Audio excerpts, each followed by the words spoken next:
रेवंत रेड्डी पुराने शहर की आवाम के साथ, पुराने शहर के लोगों के साथ, पुराने शहर के कैंडिडेट्स के साथ नाइंसाफी की गई है।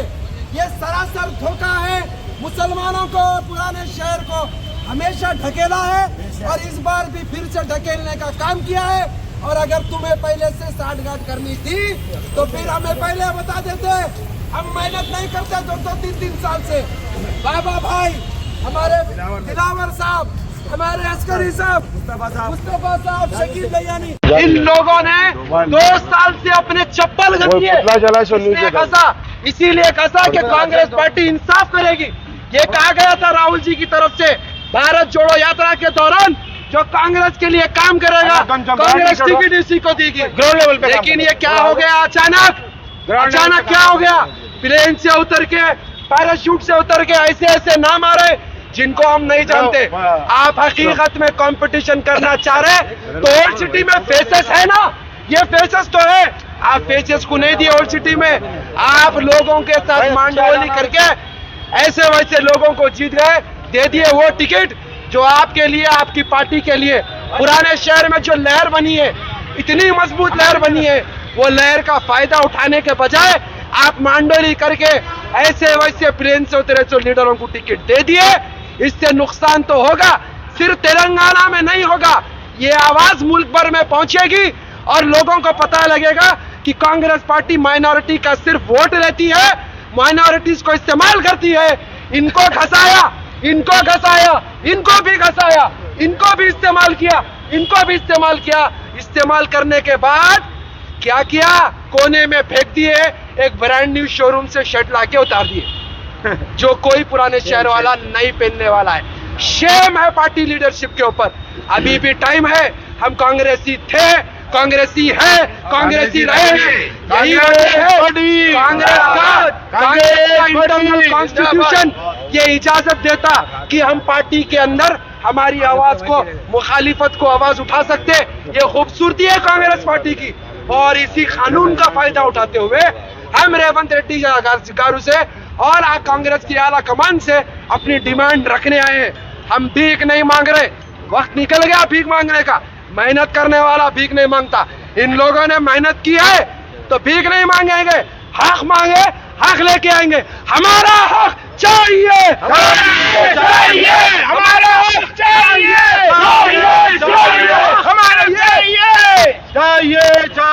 हमारा हक चाहिए, भीख नहीं, हक चाहिए,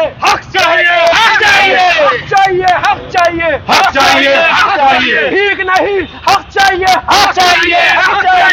ना रेवंत रेड्डी साहब, इंसाफ करो, इंसाफ करो। एक एक्शन कमेटी चेयरमैन कलीमुद्दीन बाबा, एक एक्स कंटेस्टेड एमएलए बहादुरपुरा, मैंने पूरे 5 हलकों में पिछले 2 महीने से फिर रहा हूं और पूरे 5 हफ्ते 2 महीने में पूरे एस्पिरेंट से मिला।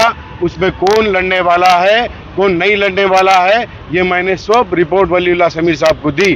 फिर भी उसके बाद भी ओल्ड सिटी के अंदर, ओल्ड सिटी जहां के एक माइनॉरिटी एरिया है और वहां का पार्लियामेंट जो है वो माइनॉरिटी के अंडर में आता और वहां पार्लियामेंट में असदुद्दीन अवैसी पार्लियामेंट एमपी है और वहां पर एमआईएम के 6 एमएलए है, एक गोशा महल में बीजेपी का एमएलए है। कभी हिम्मत एमआईएम पार्टी ने ये नहीं की कि गोशा महल में अपना कैंडिडेट उतारे।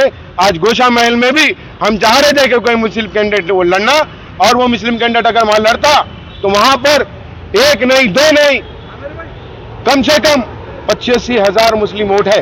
गोशा महल के अंदर मेरे पास लिस्ट है और चंद्रान गुट्टे के अंदर जो 85% मुस्लिम एरिया है और बहादुरपुरा 90% एरिया है और याकूबपुरा 80% एरिया है। और इन एरियो में अगर टिकट बंटना चाहिए था तो मुसलमानों को बंटना चाहिए था। आप में और मोदी जी में क्या फर्क रहेगा, और आप में बीजेपी में क्या फर्क रहेगा, और आप में आरएसएस में क्या फर्क रहेगा, ये बात को सोचना चाहिए था। और रेवंत रेड्डी जी को ये फैसला लेने से पहले ये बात को समझना चाहिए था कि अगर हम ये फैसला अगर लेंगे, माइनॉरिटी एरिया में अगर माइनॉरिटी को वोट नहीं देंगे, तो आपको मैं ये कह रहा हूं रेवंत रेड्डी जी, तेलंगाना के अंदर आपको टोटल तेलंगाना में 66 लाख मुसलमान चाहिए कांग्रेस को हुकूमत बनाने के लिए। अगर 66 लाख मुसलमान का वोट चाहती है कांग्रेस पार्टी रेवंत रेड्डी जी के प्रेसिडेंट नेतृत्व में, अगर सारे मुसलमान इकट्ठा होकर आपको वोट दे तो आपको मुसलमानों को सीटें देनी होगी और मुसलमानों के लिए एमपी के सीट भी देना होंगे।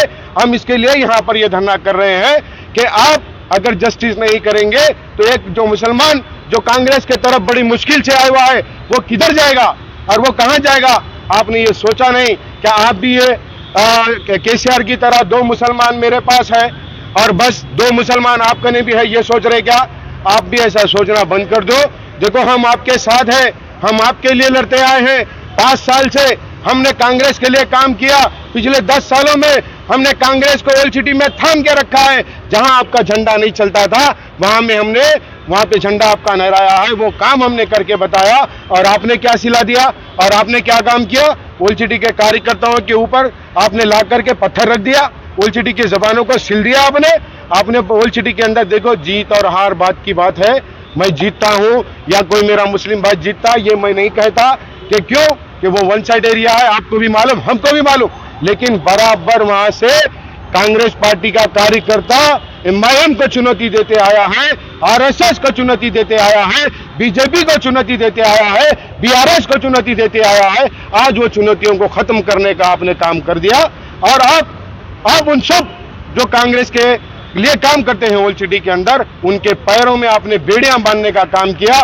मैं चाहता हूं कि आप अपना डिसीजन बदले और आप सही इंसाफ करें, वरना हम आपको ये बात बता रहे कि ये कुछ नहीं है।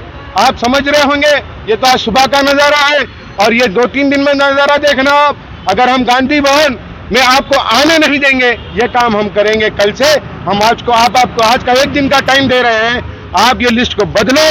अगर ये लिस्ट अगर नहीं बदले जाएगी तो कांग्रेस का मुस्लिम कार्यकर्ता, ये मैं आपको वो दावे के साथ कहता हूं, ये पूरा गांधी भवन भरेगा और गांधी भवन के अंदर वही होगा जो कांग्रेस का कार्यकर्ता चाह रहा है।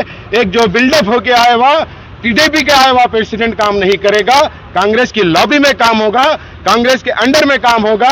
और कांग्रेस ये चाहती है, एलसीटी कांग्रेस, हम एलसीटी के नेतृत्व प्रेसिडेंट से कह रहे हैं कि वो आकर के हमें बताए कि ये क्या हुआ और ये क्यों हुआ और ये कैसा हुआ, ये किसके डायरेक्शन के ऊपर हुआ। कहीं आपने समझौता तो नहीं कर लिया, बड़े भाई कहकर के भाई के पीछे का दरवाजा तो नहीं खोल दिया? आपने पीछे का दरवाजा एमआईएम के लिए साफ कर लिया होगा आपके लिए, लेकिन हम कांग्रेस के लिए लड़ने वाले हैं, कांग्रेस के लिए मरने वाले हैं। हम कांग्रेस के लिए काम करेंगे और कांग्रेस के साथ में लड़ेंगे, लेकिन आपको भी कांग्रेस का काम करने नहीं देंगे। अगर एलसीटी के मुसलमानों के साथ अगर इंसाफ नहीं हुआ तो मैं आपको चुनौती देता हूं। मेरा नाम कलीम बाबा है, कंटेस्टेड एमएलए हूं मैं बहादुरपुर का। जहां कांग्रेस का झंडा नहीं लहराता था वहां मैंने झंडा लड़ाया। अगर आप में हिम्मत है तो जाके 2018 का इलेक्शन देखना मेरा, मैं आंख में आंख डाल के लड़ा हुआ हूं। आपने अगर मुझको नहीं देना होता तो कोई बात नहीं थी, वहां से कोई मुस्लिम कैंडिडेट को देना था। आपने ये काम मुस्लिम कैंडिडेट को नहीं दिया। 90% का एरिया मुस्लिम एरिया के अंदर आप एक हिंदू वोटर लाते जिसके एक गली में पहचान है होगा कार्य। मैं मानता हूं वो कांग्रेस का कार्यकर्ता है, लेकिन कॉन्स्टिट्यूंसी में काम कर नहीं सकता। कॉन्स्टिट्यूंसी देखो, वहां के सलम देखो, वहां के लोगों को देखो। हमने वहां पर अपना मैनिफेस्टो भी डाला कि हम आने वाली पार्टी के साथ, कांग्रेस पार्टी के साथ में ये काम कराएंगे। हमने वहां के मुसलमानों से वादे किए, वो वादों का क्या होगा? हम इसके लिए आपसे एहतजाज कर रहे हैं और आपसे ये हमारी लड़ाई है, कांग्रेस पार्टी से लड़ाई नहीं है। और ये लड़ाई को हम पूरी लड़ेंगे और जब तक आपका डिसीजन नहीं बदला जाएगा तब तक हम यहाँ पे एहतजाज करेंगे और यहाँ एहतजाज करते रहेंगे। जय हिंद, जय कांग्रेस।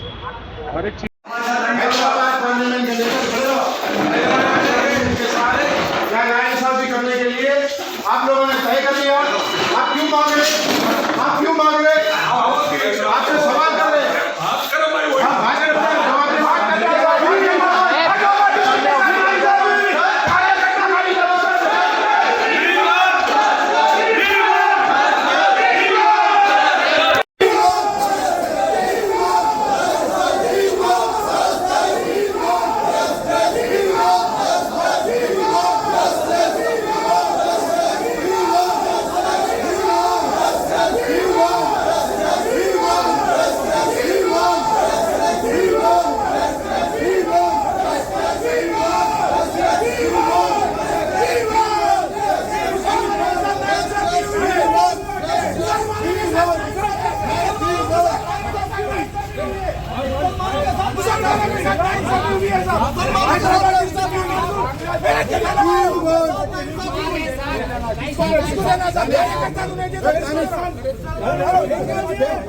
10% जो हिंदू वोट है भाजपा में, 90% जो मुस्लिम कैंडिडेट की जो है रिजर्व सीटें हो, तो आप राजेश कुमार जो है हमारे डी निरंजन साहब के उन्होंने 7 साल रहते उनको टिकट दिया, कोई नहीं पहचानता।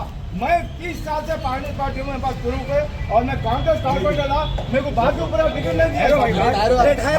भाजपा की बात करो, हैदराबाद की अपनी बात करो, हैदराबाद डिस्ट्रिक्ट की बात करो, हैदराबाद डिस्ट्रिक्ट में डिस्ट्रिक्ट प्रेसिडेंट के साथ डिस्ट्रिक्ट प्रेसिडेंट का लिस्ट दिया, उसमें एक भी नाम नहीं आया। डिस्ट्रिक्ट प्रेसिडेंट एक आदमी बात करो, एक नाम नहीं आया। कंपनी के लोगों चुप रहो,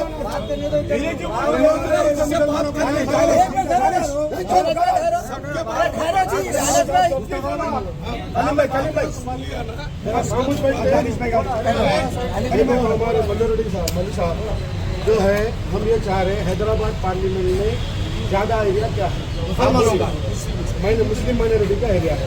आप हर कॉन्स्टिट्यूंसी को अगर उठा के देखें, तो आप अगर चंदनगुट्टे को देखें तो किसका पॉपुलेशन है, वहाँ का कैंडिडेट कौन है? एमआईएम का कैंडिडेट है अकबरुद्दीन अवैसी, उससे लड़ने के लिए कौन है? दुर्लभ लड़ रहे हैं। तो वहाँ पे टिकट किसको दिया जाए?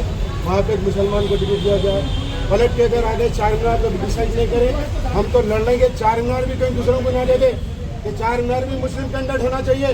और बहादुरपुरा जो एरिया है 90% एरिया मुसलमान एरिया, मुस्लिम एरिया है। आप 2018 में मैं कंटेस्ट करा हुआ हूँ और वहाँ के लड़ाई हमने कांग्रेस के लिए लड़ी है और जब से लेके आज तक हम वहाँ पे लड़ते आ रहे हैं और वो लड़ाई को हमने जिंदा रखा। आज रेवंत रेड्डी जी के फैसले ने हैदराबाद पार्लियामेंट के पूरे कार्यकर्ताओं के मुंह पे ताला मारने का काम किया। जो इमाम से लड़ रहे थे, जो इमाम से जोश से लड़ रहे थे, उन लोगों की आवाजों को लड़ने का, जो इमाम के सामने डट के खड़े हुए थे, उनके कदमों को उखाड़ के फेंकने का काम किया। ये काम के लिए हम आपसे रिक्वेस्ट कर रहे हैं कि वो लिस्ट 80%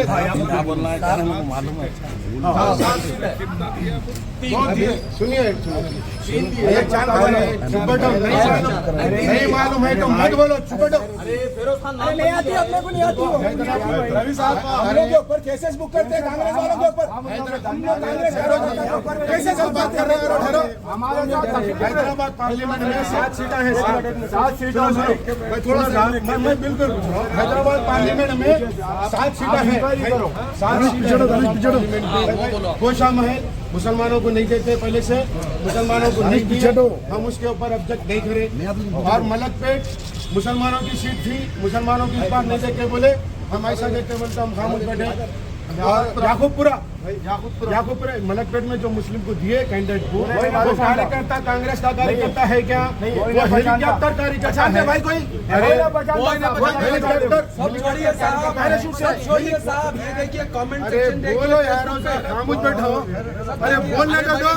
अरे कम खून है तुम लोग सबको बोलने का मौका जो है। हैदराबाद पार्लियामेंट की जो 7 सीटें हैं, उसमें से एक सीट हमारी थी नहीं, गोशा महल हमको नहीं मिलता। अभी कहाँ लंच हुआ साहब? हैदराबाद पार्लियामेंट में 1 सीट लंच करे, 2 सीट, एक कारवान उस्मान हाजिरी बोले पेंडिंग क्या है? पेंडिंग करना एक हैदराबाद पार्लियामेंट में 4 सीट पेंडिंग रखे और बाकी पूरे 5 से 6 सीट डिक्लेयर कर दिए। और एक पे राजेश है, एक पे 2 मुस्लिम है, 2 सीट है, बहादुरपुरा है, 2 सीट दिए और एक सीट मुस्लिम। हमारे हैदराबाद पार्लियामेंट में 5 सीट मुसलमानों को दिया जाए और 5 सीट लड़ना चाहिए।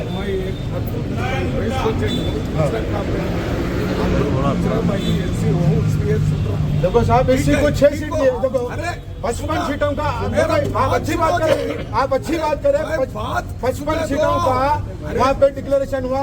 6 सीट एससी को देते और मुसलमानों के नाइंसाफ करके 3 सीट डिक्लेयर करते। इधर देखो जी, मैं क्या बोल रहा हूँ, मैं उसका आपका बात इसलिए सुन रहा हूँ, मैं भी उधर बोलने के लिए वो साथ में कितना दिया मुस्लिम को? 2 सीट दिए, 2 सीट दिया और 5 सीट हमको होना, कम से कम 5 सीट हमारे को होना।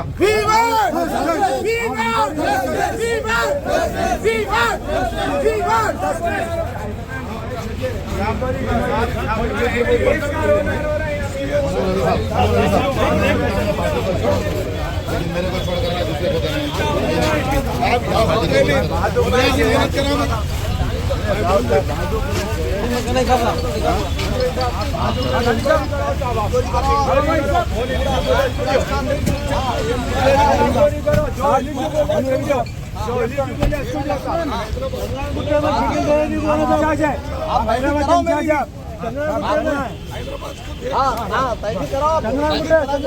बोलो